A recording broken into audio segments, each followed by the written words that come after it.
নমস্কার বন্ধুরা, ইউটিউবে নতুন একটা ভিডিওতে সবাইকে স্বাগত জানাই। আজকে ক্লাস 9-এর ভৌত বিজ্ঞানের প্রথম অধ্যায়টা শুরু করব। চলো শুরু করা যাক। তো প্রথম কোশ্চেনটা বলেছে, ভৌত রাশি কাকে বলে? উদাহরণ দাও।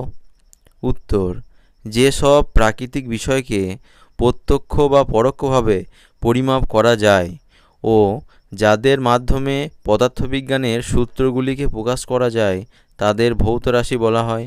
উদাহরণ, দৈর্ঘ্য, ভর, সময়, উষ্ণতা, গতিবেগ ইত্যাদি ভৌত রাশি।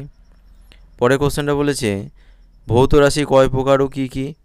ভৌত রাশি দুই প্রকার, স্কেলার রাশি ও ভেক্টর রাশি। পরের কোশ্চেনটা বলেছে, স্কেলার রাশি কাকে বলে ও ভেক্টর রাশি কাকে বলে? উদাহরণ দাও। স্কেলার রাশি, যে সমস্ত রাশির শুধুমাত্র মান আছে কিন্তু কোনো অভিমুখ নাই তাকে স্কেলার রাশি বলে। যেমন দৈর্ঘ্য, উষ্ণতা, ভর, সময়, ঘনত্ব, আয়তন। ঠিক আছে। তারপর ভেক্টর রাশি, যে সমস্ত রাশির মান ও অভিমুখ এবং যাদের যোগ ভেক্টর যোগের নিয়ম অনুসারে হয় তাদের ভেক্টর রাশি বলে। যেমন সরণ, বেগ, ত্বরণ, বল। এখান থেকে ভেক্টর রাশি ও স্কেলার রাশির মধ্যে পার্থক্য আসতে পারে। ঠিক আছে। পরের কোশ্চেনটা বলেছে, প্রাথমিক বা মৌলিক রাশি কাকে বলে? উত্তর, যেসব রাশি অন্য কোনো রাশির ওপর নির্ভর করে না এবং যে রাশিগুলির সাহায্যে বিভিন্ন ভৌত রাশি গঠিত হয় তাদের প্রাথমিক রাশি বা মৌলিক রাশি বলে। ঠিক আছে। প্রাথমিক বা মৌলিক রাশির উদাহরণ দৈর্ঘ্য, ভর, সময়, উষ্ণতা।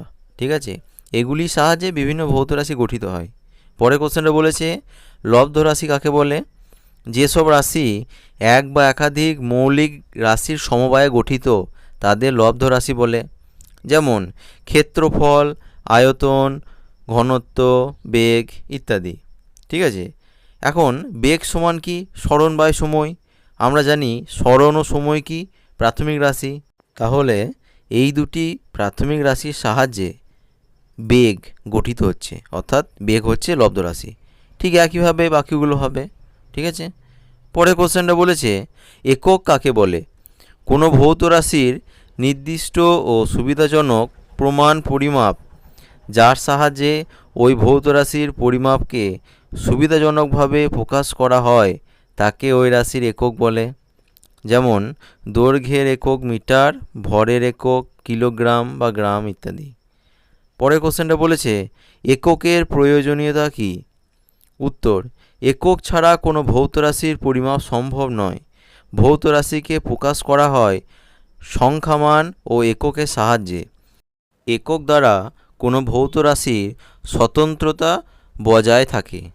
ঠিক আছে। পরের কোশ্চেনটা বলেছে, মৌলিক বা প্রাথমিক একক কাকে বলে? উত্তর, যে রাশিগুলির একক পরস্পরের ওপর নির্ভর করে না এবং যাদের একক থেকে অন্যান্য প্রায় সমস্ত লব্ধ রাশির একক গঠিত হয় সেই এককগুলিকে মৌলিক বা প্রাথমিক একক বলা হয়। উদাহরণ, দৈর্ঘ্য, ভর ও সময়ের এসআই একক যথাক্রমে মিটার, কিলোগ্রাম, সেকেন্ড। পরের কোশ্চেনটা বলেছে, লব্ধ একক কাকে বলে? এক বা একাধিক মৌলিক এককের সাহায্যে গঠিত এককগুলিকে লব্ধ একক বলে। যেমন ত্বরণের এসআই একক হচ্ছে মিটার পার সেকেন্ড স্কোয়ার। ঠিক আছে। এখন মিটার ও সেকেন্ড স্কোয়ার এগুলি প্রাথমিক একক যার সাহায্যে ত্বরণের একক গঠিত হয়েছে। পরের কোশ্চেনটা বলেছে, এককবিহীন ভৌত রাশির উদাহরণ দাও।